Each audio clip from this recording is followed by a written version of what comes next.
Welcome. My name's Frank Canistra. I work with Delane Consulting and Talent Management.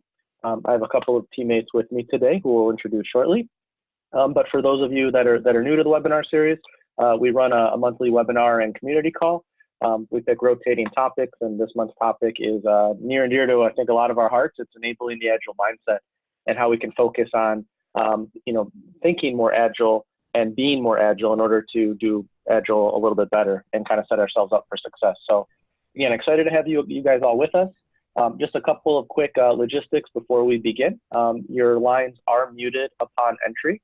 We're happy to carve out a little bit of time at the end for discussion, story sharing, any questions, and hopefully some answers that we can provide. So definitely stay tuned. But just wanted to give you guys a quick heads up that your lines are muted and you'll have the ability to unmute those in the Zoom meeting. And the second thing is we understand a lot of people can't quite attend the webinar, or you guys would like to rewatch it. So we do record these. We'll just ask you guys that during any discussion or question time, we respect our client information. We respect your privacy as well. So just make sure that you're doing your best to keep any secure confidential information confidential and private. But again, appreciate you guys all being here, and we'll go ahead and get it started. So again, today's topic is enabling the Agile mindset. Again, as I introduce myself, I'm Frank Canistra. I'm a principal consultant. We do a lot of business agility transformation coaching, helping companies and different clients of all various sizes accelerate their business transformation journey and provide support in a number of ways, from training, community calls like this, the webinar, practice areas, and so forth. So, again, we're happy to have you guys as part of our growing community. But along with me today, we have Fadi Zachary. He's one of our partners with Delane as well. And before we begin, we wanted to kind of kick things off with a view of what, again, for new folks who may not have seen this before, when it comes to business agility, there's a lot of different ways to set up a sustainable practice and to make sure that you guys are setting yourselves up for a lot of success down the road. So here at Delane, we've created a lean business agility framework.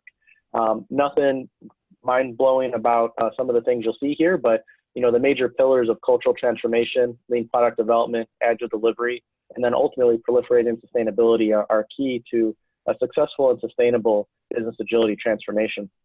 So before each webinar, we like to kind of talk about how the topic of the day, which is enabling the Agile mindset, plays nicely into this. And to get us kicked off, I'll hand the mic over to Fadi, and he can tell you guys a little bit more about why the Agile mindset is so important and what are some of the key drivers and pillars of that as well. So Fadi, whenever you're ready. Thank you, Frank. So the word sustainable that you just mentioned actually reminded me that I wanted to share something with the folks here. Last week in Orlando, we attended, Delane attended the Business Transformation and Operational Excellence Summit. And among over than 100 companies who submitted for an award, we got shortlisted for the top 10 finalists of the award of best sustainable business transformation experience. So it was really a case study that we submit, and there is a group of judges that filter these ideas and shortlist them. So I'm so proud that we made it to the finalist shortlist among companies such as IBM, Cisco, Blue Cross Blue Shields, Caesar Entertainment. So really big companies, and we were the only consulting firm that made it to that shortlist. So yes, we did not really win the award, but it was good enough for us to declare victory in terms of, hey, we are there in the landscape of business transformation, and we made a good case of sustainable business transformation that happened with one of our clients, and we shared it with within a global summit, and it was really recognized. So very proud of the team, and I have some photos that I can share if we have time towards the end of this session today. But going back to the Agile mindset, Frank is going to share a lot of things about the Agile mindset. The one thing that I want to really to share is right after this webinar, I want each of us to challenge ourselves and say, hey, how is there like a magic switch that I can switch and then I have an agile mindset? Obviously, the answer is no. But how do I make that switch from a traditional mindset to an agile mindset? What things that I need to stop doing and things that I should start doing? Don't pursue perfection, and maybe settle for what's good enough for you to make progress. And that was an example that I just gave about our participation last week, where we were part of the finalist shortlist, and that's for us was good enough. We would love to win the award and pursue perfection, but that was a very good motivation for us and good enough motivation to move on and move to the next level, and possibly win the award next year, right? So it's all starts with your mindset. So on each and every pillar that you see on the screen today, each competency of these 4x4 really starts with changing your mindset, okay? And adapt a more flexible and adaptive mindset. You are and you become more accepting to criticism. You're more accepting to compromises, and you're not really pursuing perfection. I don't want to spoil it on Frank, so he's going to give us great tips on how to move in that direction. Back to you, Frank. Yeah.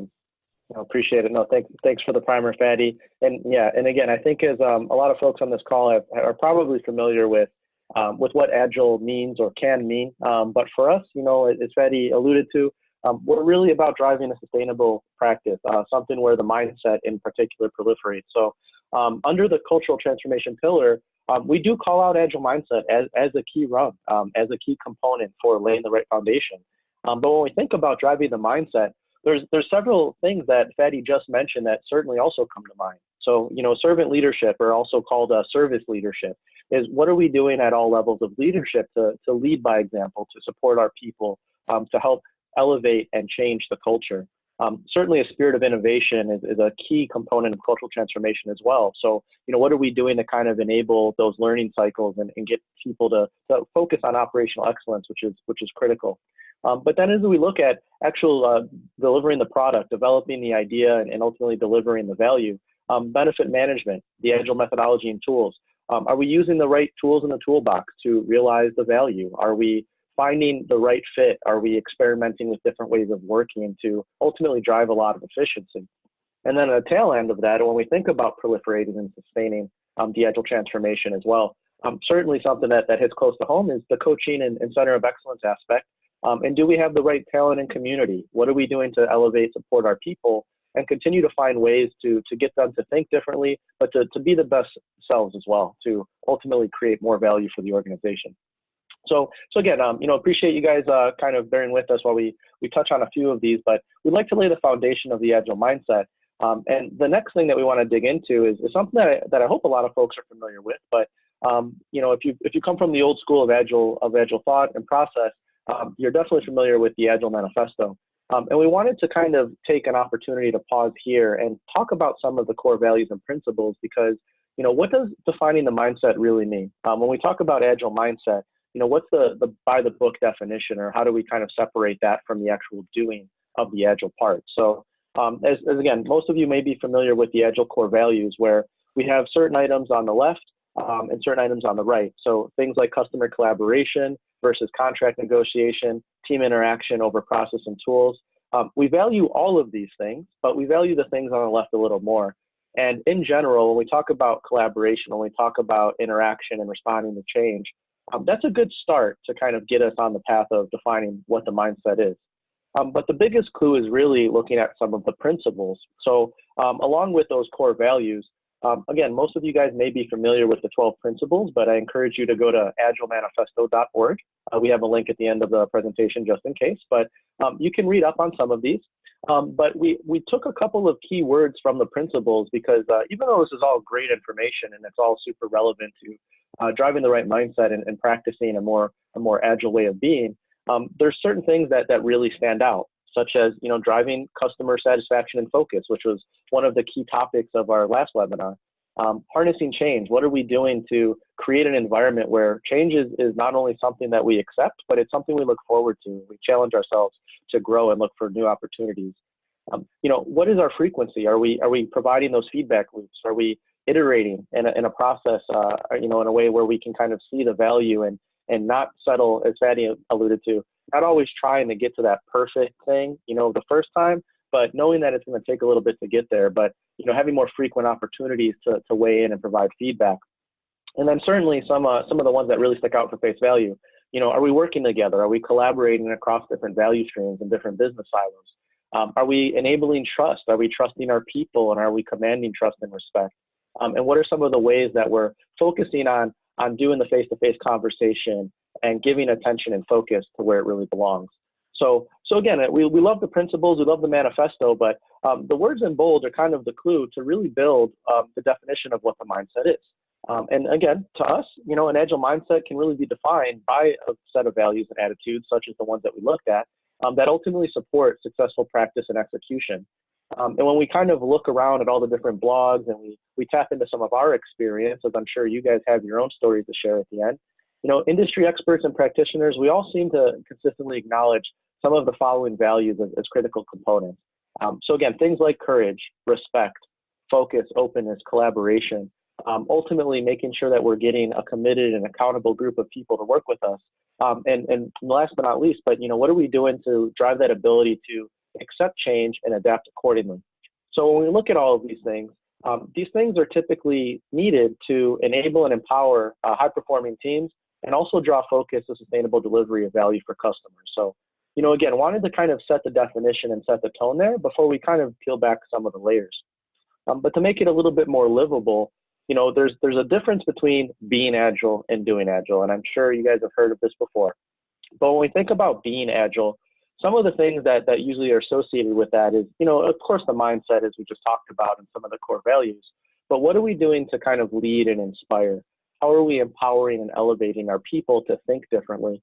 And certainly, as I mentioned before, the coaching aspect is, being ingrained with the people and showing them new ways to think and be. Versus, on the other side of that, the complementary part of doing agile. So what are we doing to enhance execution?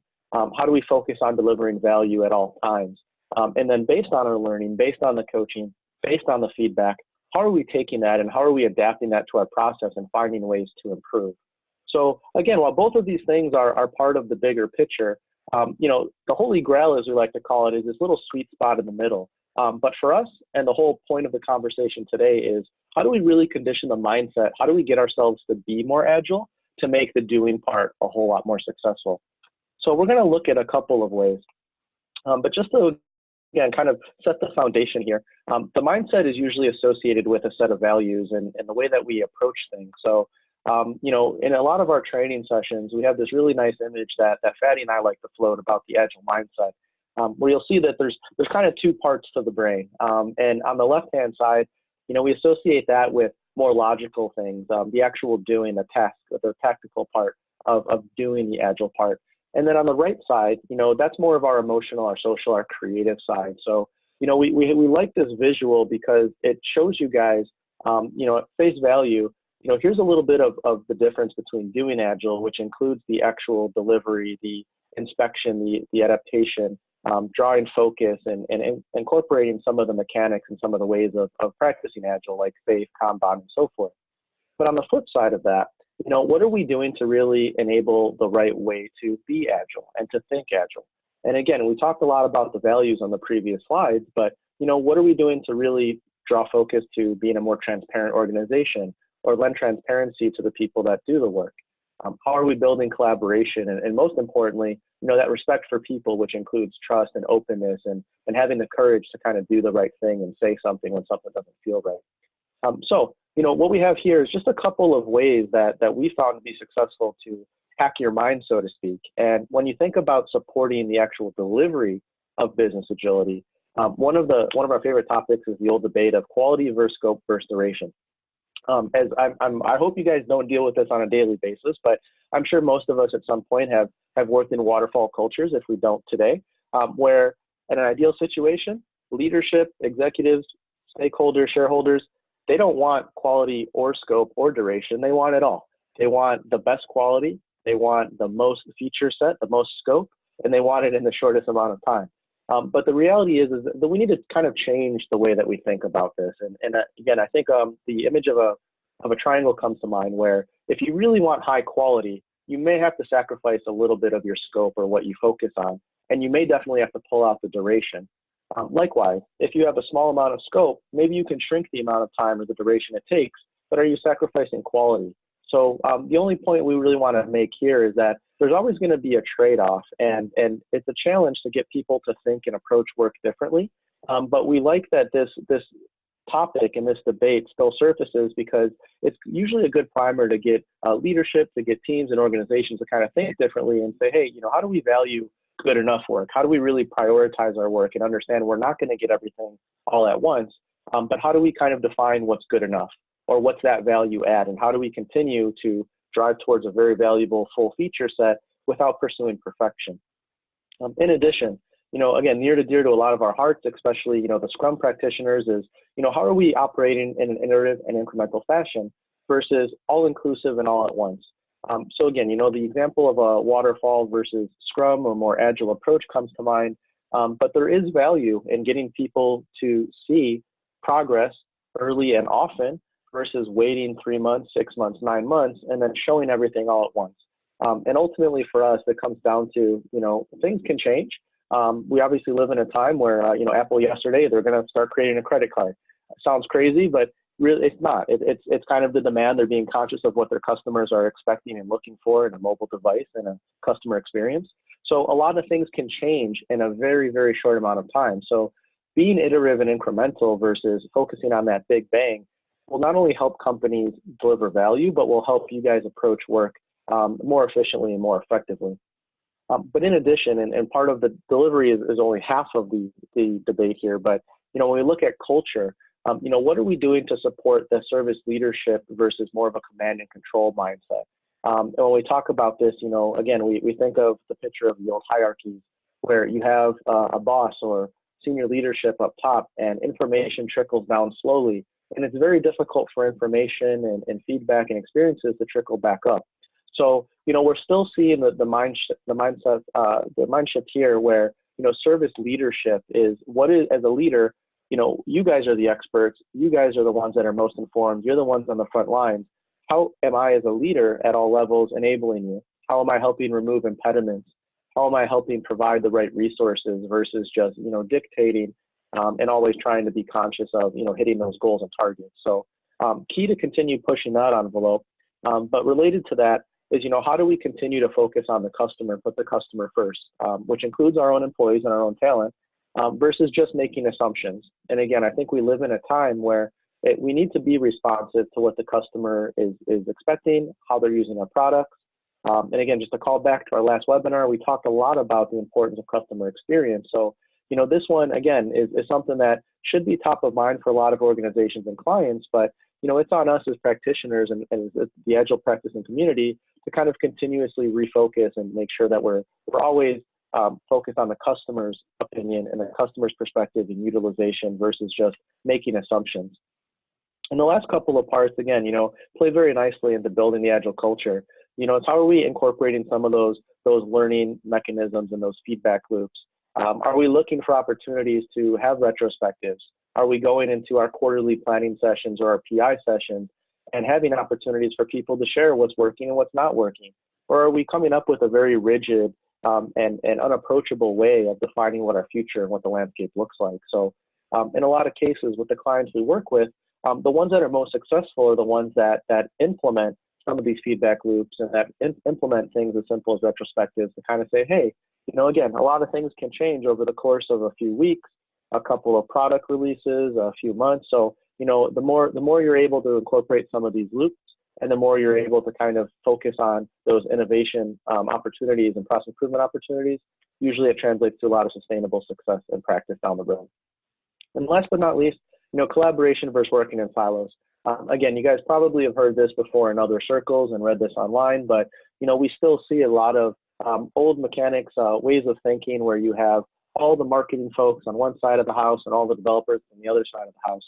it creates a lot of delays. It creates a lot of natural and organic bottlenecks that, quite frankly, can be smoothed out just by virtue of getting one-on-one, getting two people from different silos together and saying, hey, here's a campaign, here's a project, let's work it out together. And in the process, some of the benefits obviously include the cross-skilling, learning more about how the organization works end-to-end. But long-term, this provides a really good foundation to find sustainable opportunities to rebuild and reorganize your entire makeup to find the most effective way to work and communicate and disseminate information. So again, I hope that some of these look familiar to you guys already, but the point we really wanted to make is, doing Agile is only half of the battle. So the more that we can take time to focus on being Agile, not just for ourselves and internalizing that, but to also, provide some of that coaching and help others join us to be more transparent, collaborative, and trust each other, it'll be a more successful opportunity for all of us. So in a nutshell, we looked at a couple of ways of how we can hack the mindset. But for us here at Delane, there's a few basic components that really should be cemented in order to enable the mindset and make it stick. So at the top, the roof, if you will, is really defining the vision. And again, this is something that we've talked about in the past, especially with the customer experience webinar. But this is typically, having some kind of vision, having some kind of target outcomes. Typically, we're not talking about just metrics here. We're not talking about, performance or objective related measures, but, where do you see the company? Where do you see your organization? Where do you see the client? Do you want to deliver faster? Do you want to have better test coverage? Do you want to achieve more value and have more customers involved in your process? All of those are really good examples to kind of help define the vision, because you're thinking about outcomes, or you're thinking about more desirable states in which you envision your organization or your enterprise to be. But below that, there's a couple of key pillars that really elevate and support the vision. So leading change, having the people first focus, and the learning and adapting. These are continuous themes that you guys will see throughout this presentation today. But all of these things together are going to help enable the mindset, but also help others join you on that journey and help adopt change. So, again, these are a couple of the key components. But when we look at the foundation, in order for this all to work, and I know sometimes we like to think this isn't true, but if you don't have a strong talent foundation, if you don't have great people at all levels, doing any of these things is very difficult. And again, when we talk about defining the vision, typically that would be your senior leadership. That would be at the more strategic, thematic level. Certainly there's some aspect of appeasing your shareholders and getting some of your local leaders involved to help define and shape the vision. Make sure that's trickling down to your local layers. And then again, in the middle part, the leading change, the focus, the learning and adapting, we typically think of our frontline people to kind of help live into that, but certainly that needs leadership support. But at the end of the day, what are you doing to recruit and find the right people? Do you guys have the right talent in the mix? And do you have those folks and those teammates and team members organized in a way that's really going to elevate the way that they work and also set them up for success? So we believe that, the talent foundation is super critical to keep in mind as well. So if we take a couple of those components down a couple of levels, the first major pillar for us is leading the change and leading the charge along with that. So when we talk about leaders, just to kind of define this a little bit, guys, leaders for us is leaders at all levels. So it's not just that senior leader, that VP, the C-suite level executives, but we're talking about leaders of self. We're talking about team leaders. We're definitely talking about the coaches and some of the, the agile management or project management offices that might be here to help drive the agility, change, and transformation efforts. So here's some things, though. The good news is that no matter where you fall, no matter what level of leadership you find yourself in, there's some things that we can all bring to the table. So first up, focus on developing and mentoring the team. As a business agility coach myself, this is a critical point for me. We always want to make sure that we're taking that time to speak with our people, know our people, understand what's making them tick, but also looking for ways to kind of help them be the best selves. And again, a key component of this is when we think about developing and mentoring, this could be formalized coaching. This could be something as simple as getting folks into a room together to kind of do some of the discovery or empathy style sessions. Sky's the limit, but the key focus here is that, finding ways to continue to develop and mentor your talent has significant gains for the mindset. In addition, we talked about the vision. What are you doing to make sure that the team members across the board at all levels are aligned to that vision, and what's their stake in the game?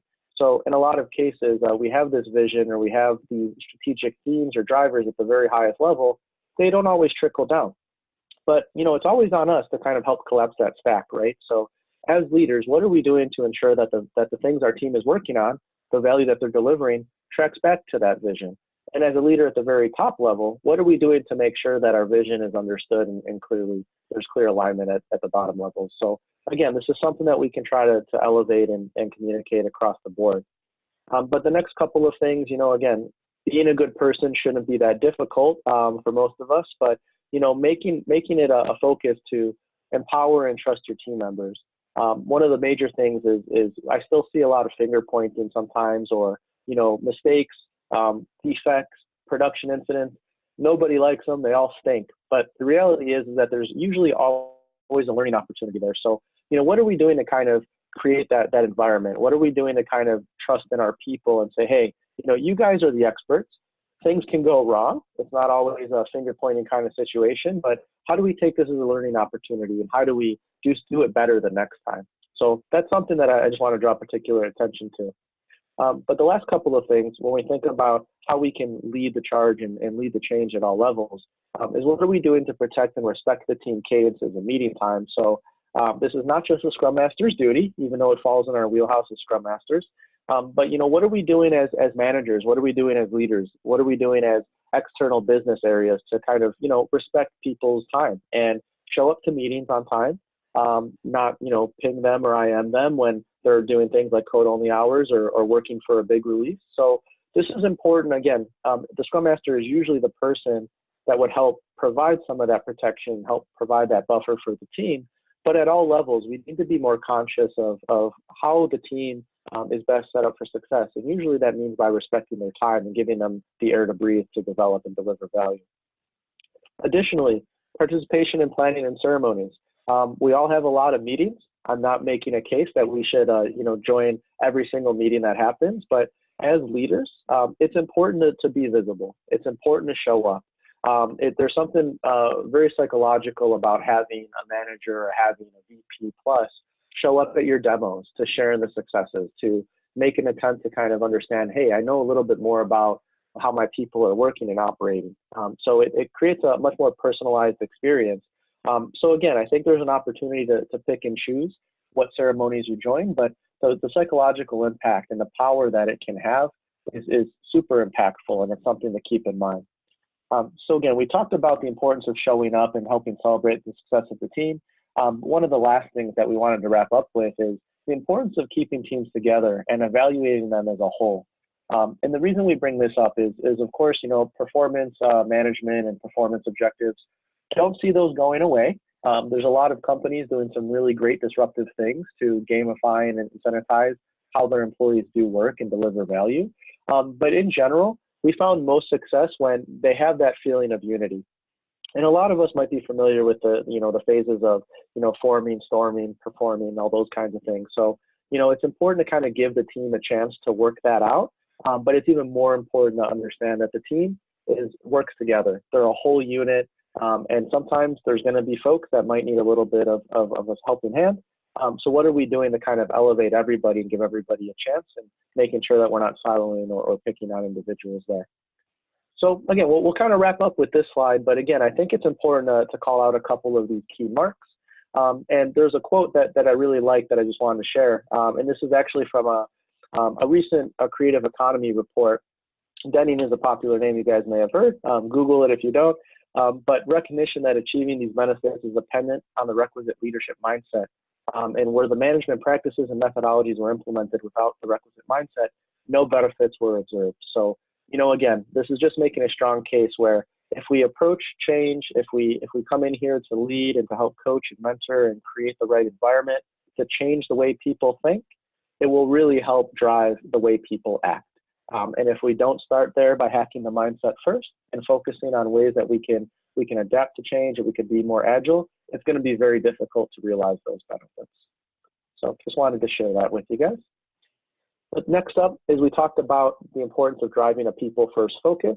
So when we think about why this is important, again, there's a couple of recurring themes here, but establishing a human and people-focused vision, it really does matter when your people feel like they're part of the bigger whole and they're connected to the bigger vision and strategic drivers of the organization.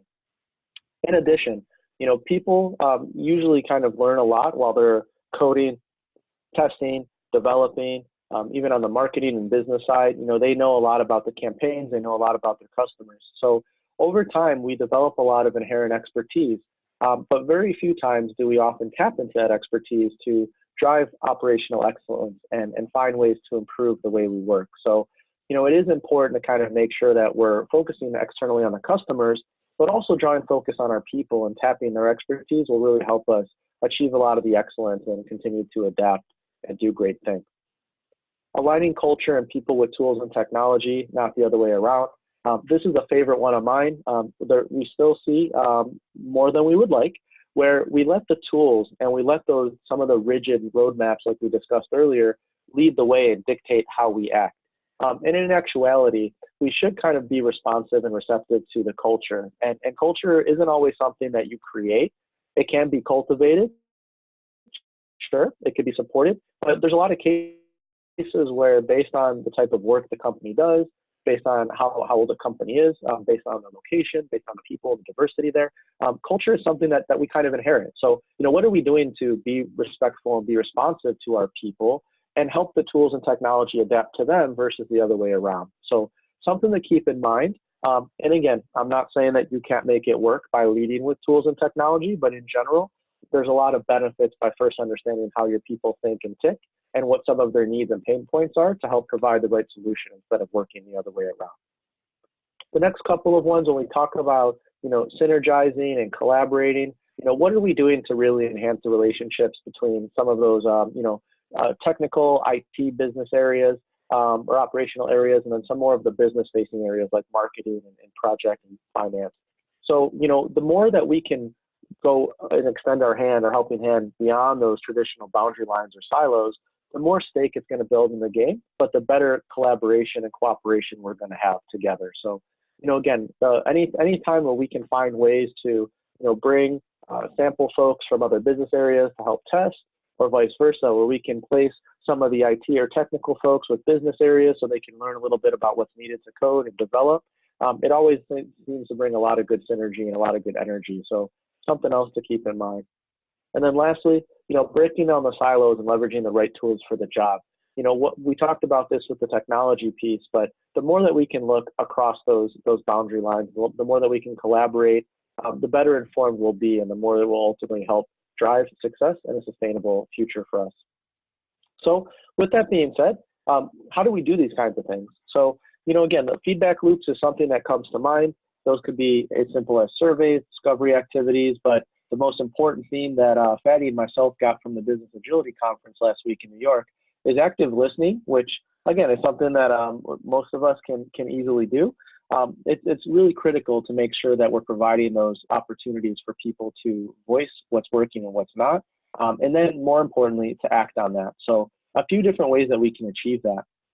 In addition, if you start to identify some of the organic integration points in your communication channels, so the who needs to be informed, what should they be informed of, and when do they need to be informed by, that will also help drive a lot of opportunities and a lot of enhancement abilities for you guys to just work across some of these silos. And we mentioned this previously as well. For some of us, Agile is still a capital A kind of thing where, it's by the book or Agile equals Scrum. I'm here to say that it doesn't always have to just be Scrum. There's a bunch of new and frameworks and methods and really great opportunities out there, or tools in the toolbox. So we think about scaled Agile.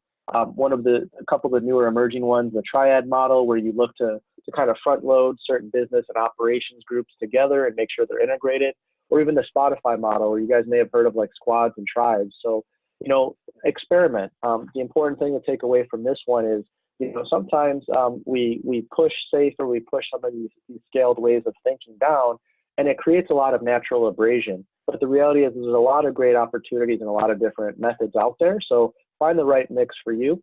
And it's best to join some kind of community, the webinar right now included, But the more you stay informed and the more that you read, the more that you attend some of these conferences, things are always changing in this space. So staying informed will give you a critical edge to kind of help lead the way and help suggest and be more conscious of some opportunities there.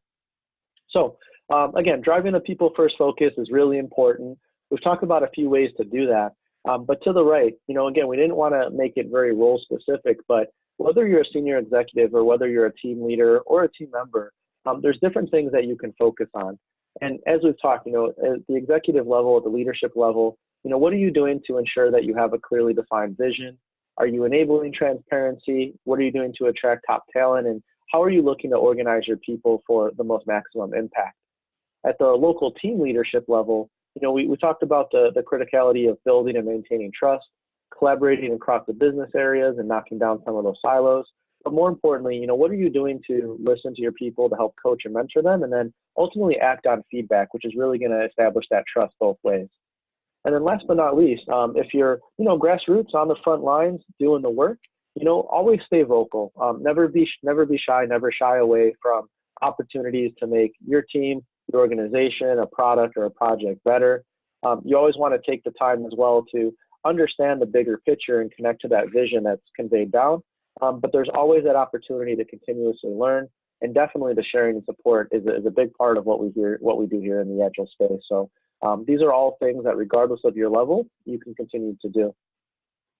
But making it a little bit more specific, I don't want to make the assumption that folks on the call that are joining us today are doing traditional Scrum or are even doing Agile by the book, so to speak. But when we think about enabling some of the learning and adapting that needs to happen to really support the mindset, there's typically a few critical roles. So, whether it's called a Scrum Master, just a regular project manager, an Agile PM, besides protecting the team, besides obviously facilitating the process and, helping with some of the story mapping and those kinds of things, what are you doing to help promote the self-organizing teams? What are you doing to kind of get people to be the best selves and work the most effectively? Are you helping coach them on seeing things from different perspectives, and are you guiding them on inspecting and adapting? And most importantly, are you helping highlight and celebrate some of the growth opportunities and drawing visibility to not only the great things they're doing, but also looking at ways for the teams to continue to improve and get better? So, we usually think of the Scrum Master as a psychologist, cheerleader, facilitator, but ultimately being the champion of the team and helping that team learn and grow is going to be critical there. Next over, if we think of the Scrum Triangle in particular, you may have something called like a technical lead or a solution lead. In most cases, there's some kind of a team lead, which may not always be the manager, but this concept of having somebody in that middle leadership role, they usually play a key part in helping coordinate across different silos, helping remove dependencies, acting as a liaison between different business entities and different organizations. But for them, it's going to be really critical to kind of get people, again, to focus on the big picture, focus on the system-wide integration and alignment, and help enable some of the technical and operational excellence. That's really going to be key for some of the team leads and the technical and solution leads. And then last but not least, the product owners, sometimes in lieu of a product owner or product manager, we may just have the PMO or the program or project management office facilitate some of the Agile duties and the prioritization. But the biggest point here is that, it's very easy to let things get out of control and help and allow scope to kind of creep in. So, this role or the folks that make up the PMO, it's really critical for them to help translate the voice of the customer, to help make sure that the value and the priorities are clearly defined so the teams can deliver that as quickly as possible. But as we talked a little bit earlier, these folks, the more they interact with the teams, preferably in person, that's really going to help motivate the team. And anytime they can celebrate in success, it's going to have a lot of benefits to kind of continue to elevate and drive the right mindset and way of thinking. All right. So again, we looked at a couple of different ways to elevate the teams here, but the biggest thing that we wanted to kind of leave you guys with before we open it up for discussion time is, having the right mindset and having the right approach and understanding a little bit more of how, regardless of your role and level, you can help, bring about change and change the mindset. There's always going to be those anti-patterns. There's always going to be those cases where it's going to make it very difficult or it's going to be very challenging for us to change the way people think.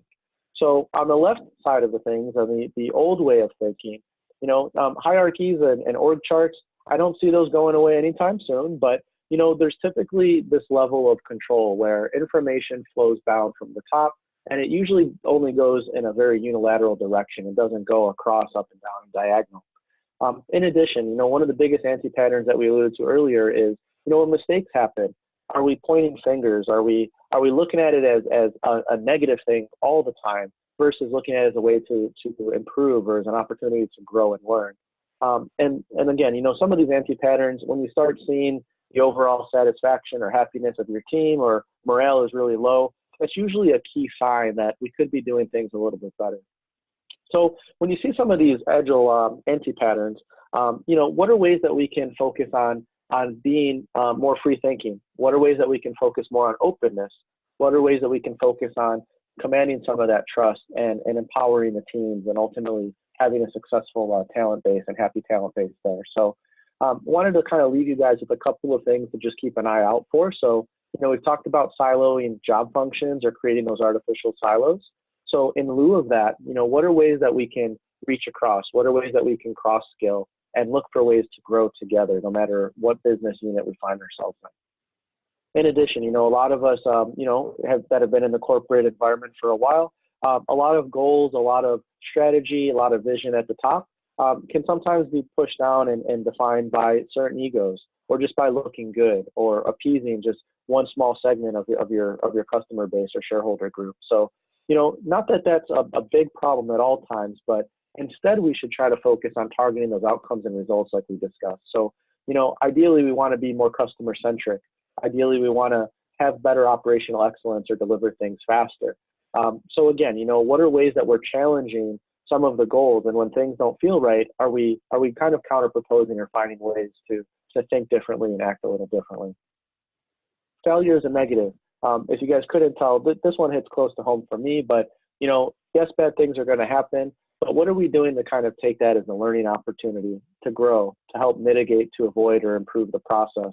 So in a lot of cases where there's this perception where people are afraid to talk about why they maybe missed delivery of a couple stories, or there were a couple extra defects, and you get the feeling that not a lot of people are vocalizing it, or there's kind of that adverse kind of environment or vibe. Find ways to use this as a learning opportunity. And a great technique here is just, doing the active listening, the retros, empathy sessions, but getting people involved and kind of building a trusting environment for them to talk through it will usually help mitigate a little bit of that. And then one of the last things is, in general, if you find the people that you're working with at all levels are fearful of challenges, are not adapting to change, and especially at the team level, if there's cases where it's just a one-person team, where that one person has been doing the same job for a long time and they feel like their voice isn't heard, or you're not quite sure what that person is even doing behind the scenes, what are ways that we can kind of help elevate that? What are ways that we can get them to embrace change? How do we get folks to be more resilient? And usually the proof is in the pudding, so to speak. So as teams start to rally around more agile ways of working, the results will usually help smooth some of the fears, and will, especially with leadership, when teams ultimately start operating happier, when they start delivering things faster, when they start collaborating and working across some of these silos, it's a really strong motivator to ultimately get leadership and some of the other teams to follow suit. So again, these are some of the things on the left where if you notice some of these anti-patterns, it's not always easy, but you can make small baby steps to ultimately start swinging things in their favor and put a focus on valuing openness and learning cycles. So with that being said, I'm going to go ahead and wrap it up. Appreciate you guys' time, but before I leave you, wanted to summarize a couple of the key takeaways for today.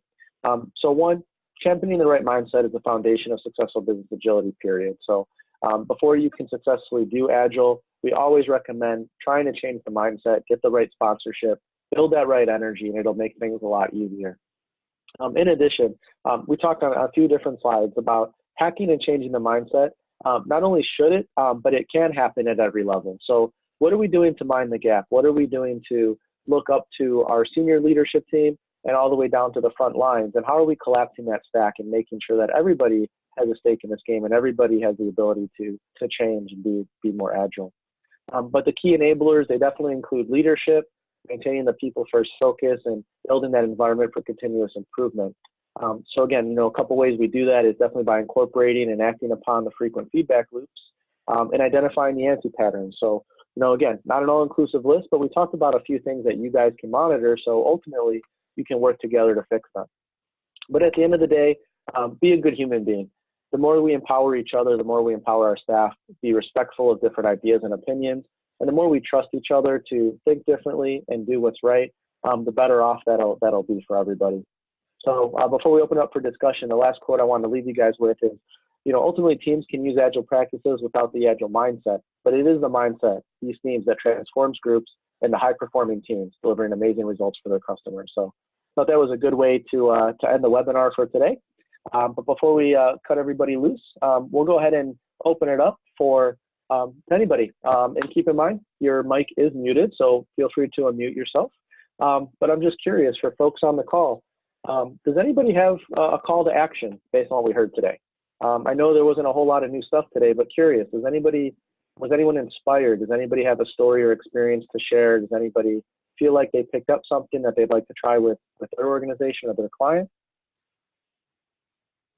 Anybody who's dialed in, if anyone wants to be brave enough to share, just make sure to unmute your line.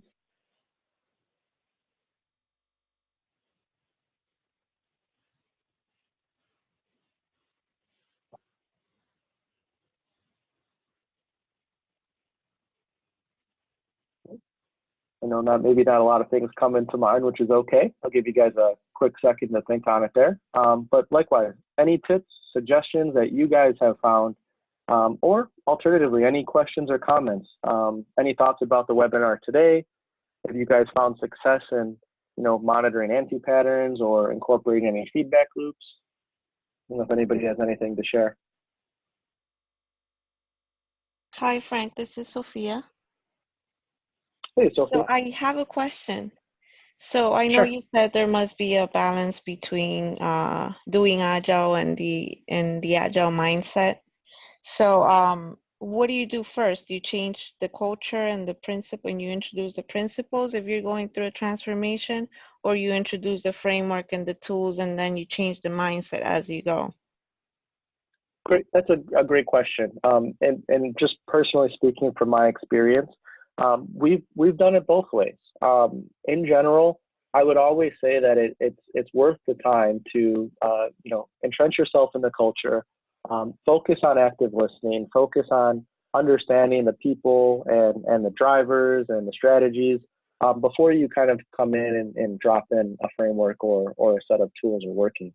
To that end, I've also worked with clients though where they understood that they had a very rigid culture. They had a bunch of people who, were very resistant to change. So for them, they decided to adopt a scaled Agile framework, and it took a lot of time. It took a lot of time for them to get people to ultimately think differently and work a little differently. But it did provide an example. It provided a blueprint. It provided a framework for them to kind of identify, hey, maybe I can approach work a little differently using Scrum or Kanban, some of the major flavors of Agile. It gave them something to aspire to. But what made that really successful is if you go that route, I will comment that they had the benefit of having a lot of coaches. They had the benefit of having a really great and mature PMO established that was there to kind of provide some of that support and guidance. So even though they pushed all the kids into the pool at once, so to speak, they had the support mechanisms there to do the same kinds of things, which is, focus on listening, focus on mentoring and coaching it. So, so from a preference perspective, I would always say work on the mindset, work on understanding the culture first. But, certainly if you lead with the tools and the framework, just be prepared to kind of be there and support your staff along that journey. So appreciate the question. Thank you. Yeah, you're welcome. Anybody else on the line before we wrap up? Any call to actions or stories, experiences to share?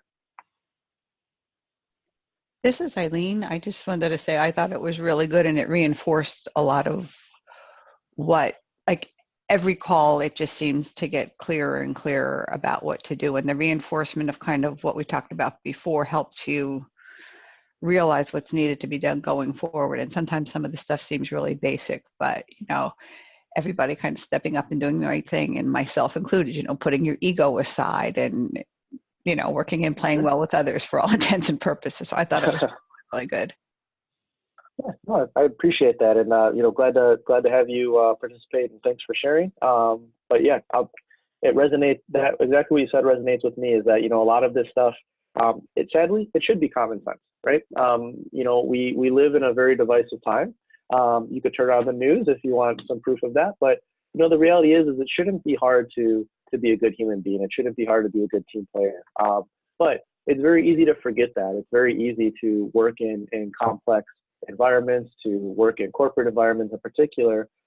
It's very easy to focus on yourself. It's very easy to lose sight of the bigger picture. So I appreciate you saying that, Eileen, because yeah, it does. The challenge for all of us is how do we continue to elevate and empower each other? How do we continue to stay aligned? But how do we bring some of the love, for lack of a better term, back into the workplace? So totally agree. Okay. And any last thoughts before we wrap up?